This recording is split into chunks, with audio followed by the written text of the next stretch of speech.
زواج؟ زواج شو يا سيد جندب؟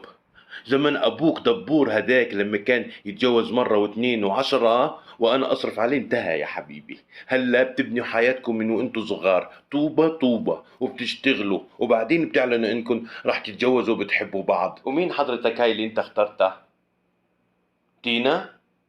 مختار بنت توتا كمان مظبط حالك، وانت كمان موافقة وبتحبيه ولعبانة بعقلها كمان، وانت على طول ايه ايه موافقة، ما في حياة، ما بتستحي يعني تعملي حالك مستحية، ما بتعرفي تزعلوا ولا انتوا حرين.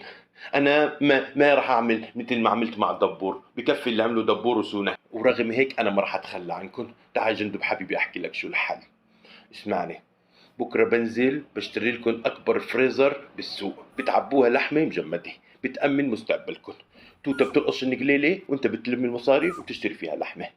موافق يا حبيبي؟ اوكي.